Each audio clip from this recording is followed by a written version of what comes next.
Hartford Railroad disaster. The date was February 5, 1887, and it was a biting -15 degrees Fahrenheit.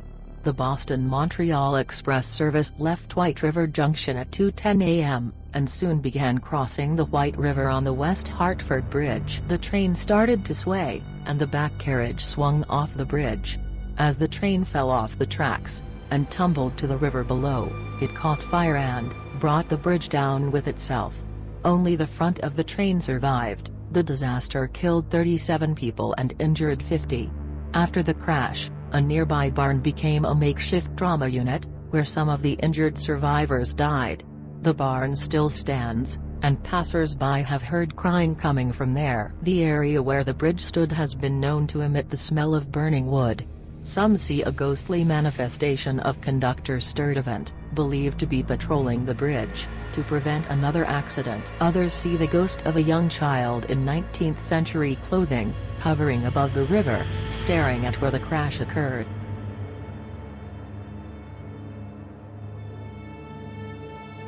Brattleboro Retreat Tower. Previously known as the Vermont Asylum for the Insane, today the Brattleboro Retreat is still a treatment center for mental health patients. It was founded in 1834, and today there are 58 buildings on a sprawling 1,000 acres. Only 20 of the buildings are modern, while the remainder was built between 1838 and 1938. One abandoned and closed-off building, the Retreat Tower, was built between 1887 and 1892 by patients. During that period, doctors believed that physical labor could improve patients' mental health. Legend says that the tower was closed shortly after being built because too many patients jumped to their death.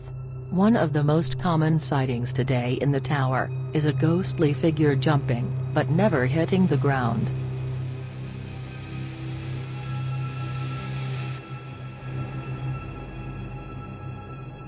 Lake Bimousin. West Castleton, on Lake Bimousin, has long been abandoned. After the Civil War, the town was full of quarries and mills. Immigrants from places such as Italy, Ireland, and Eastern Europe worked and lived in the bustling village. But in the 1930s, West Castleton was completely abandoned. Today it is a ghost town, and not just because no living people reside there. A popular tavern used to sit on the far side of Lake Bimousin, and workers would row across the waters to reach it. Stories say that a group of 3 friends set out one night to pass the time at their favorite pub. They never made it back to West Castleton, and in the morning their empty boat was discovered floating in the lake. Fast forward to modern day, and it is said that a ghostly rowboat can be seen moving across the lake, but the shadowy oars make no ripples in the tranquil water.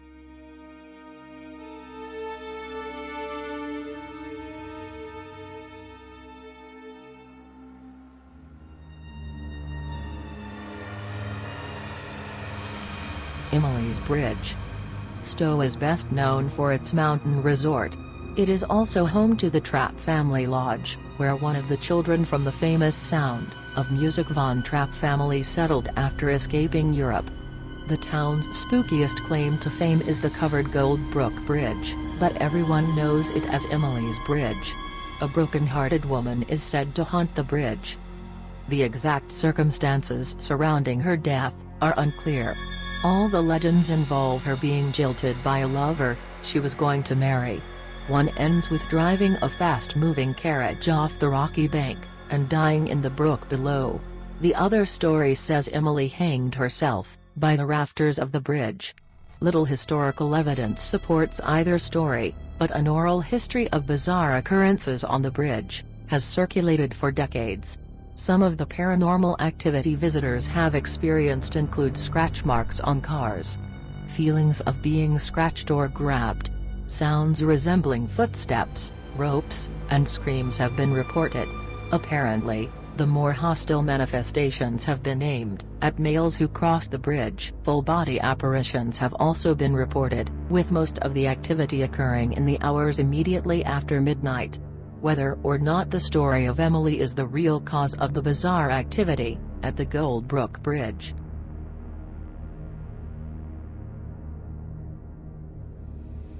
haunted stagecoach stops. In the Okemo Valley, a popular bed and breakfast is known for more than its locally sourced meals and historic architecture. The Golden Stage Inn, in its original form, was constructed in 1788. Originally it was a stagecoach stop in southeast Vermont. It may have also been an important part of the Underground Railroad. At one point, it was repurposed as a private home for nearly 100 years. It opened as an inn in the 1960s. The building has gone through numerous renovations over time. Although it has changed hands over the centuries, and now guests come and go, some residents are there to stay. A newer section of the inn may be home to a kind-hearted and handsome ghostly spirit. He reportedly looks like Robert Redford and wanders the halls in an old-fashioned coat. Other people have heard unexplained footsteps and electronics turning on and off on their own. Another former stagecoach stop and inn in Vermont is the Averill Stand historic site in Wilmington, between Bennington and Brattleboro. The place was founded in 1797 by the Averill family. Lavina Field Averill may have died in the house while giving birth. Another woman named Mrs. Brown died in the house years later. It is believed that their ghosts haunt the now historic site. Objects mysteriously appear and disappear in the kitchen. A young woman in period dress has been seen in several of the rooms. Dogs behave strangely at night, as if reacting to someone in the yard. Late at night, in the dead of winter, the doorbell will ring mysteriously, and there will be no footprints.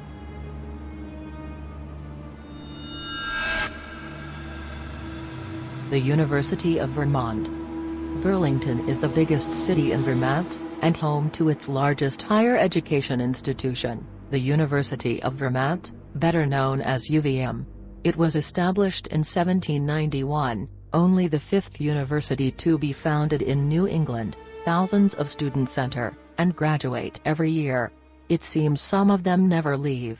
UVM has bought many former homes in the city and turned them into campus buildings. The Counseling Center is one such building, and people have reported seeing there the ghost of Captain John Knapp, the house's former owner. Knapp causes havoc by knocking over buckets and slamming doors and windows. The nearby Public Relations building was once owned by one Johnny Booth, and some think that he makes banging sounds around the building and speaks when no one else is around. The Bittersweet House is one of the most haunted buildings on campus. Multiple people have reported seeing full-body apparitions there. The ghost is believed to be Margaret Smith, who lived a solitary life in the house after becoming widowed at a young age until her death there in 1961. Some have seen, in detail, a woman with neat hair and a long dress. Other people have claimed to see a more blurry version of the woman. Perhaps one of the most tragic stories on campus is the residence hall converse. In 1920, a young medical student named Henry committed suicide there.